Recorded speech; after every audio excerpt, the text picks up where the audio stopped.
Piso ni dating Pangulong Rodrigo Duterte sa anyay secret agreement nito sa China. Isa pang tanong ng Pangulo, bakit daw ba ito kailangang ilihim? Mula sa Washington DC sa Amerika, nakatutok lahat si Mariz Mal. Mariz?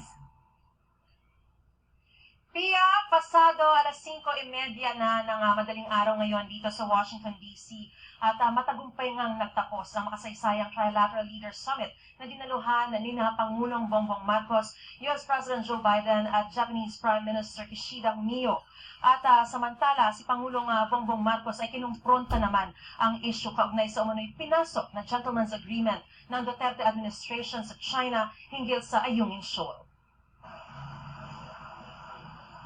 Matapos kumpirmahin ng Embahada ng China sa Pilipinas ang sinasabing Gentleman's Agreement na umano'y pinasok ng Duterte administration sa China, ang sinasabing Gentleman's Agreement na umano'y pinasok ng Duterte administration sa China, hinggil sinasabing Gentleman's Agreement na umano'y pinasok ng Duterte administration sa China hinggil sa Ayungin Shoal.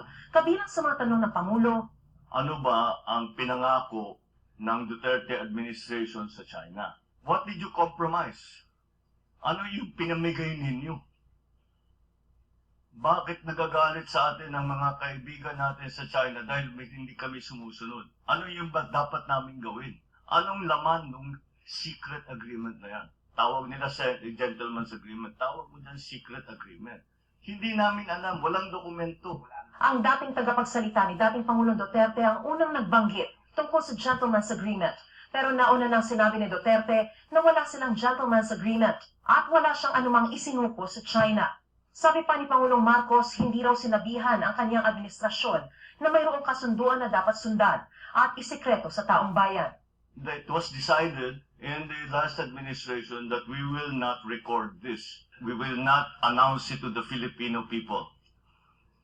Therefore, it is a secret agreement. My question is, why was it a secret? Tinanong nga raw mismo ni Pangulong Marcos si ngayong National Security Advisor Eduardo Año na dati ring nasa gabinete. Mismo ni Pangulong Marcos si ngayong National Security Advisor Eduardo Año na dati ring nasa gabinete. Araw mismo ni Pangulong Marcos si ngayong National Security Advisor Eduardo Año na dati ring tanong araw mismo ni Pangulong Marcos si ngayong National Security Advisor Eduardo Año na dati ring nasa gabinete ni Duterte. Pangulong Marcos si ngayong National Security Advisor Eduardo Año na dati ring nasa gabinete ni Duterte. Pero sabi raw sa kanya ni Año, wala raw itong alam dahil hindi siya bahagi ng diskusyon. Sabi raw sa kanya ni Año, wala raw itong alam dahil hindi siya bahagi ng diskusyon. Sabi ni Pangulong Marcos, masamang desisyon daw na isekreto ang anumang kasunduan sa ibang bansa dahil nalalagay sa alanganin ng Pilipinas. Sabi, mali yung ginawa ninyo. South China.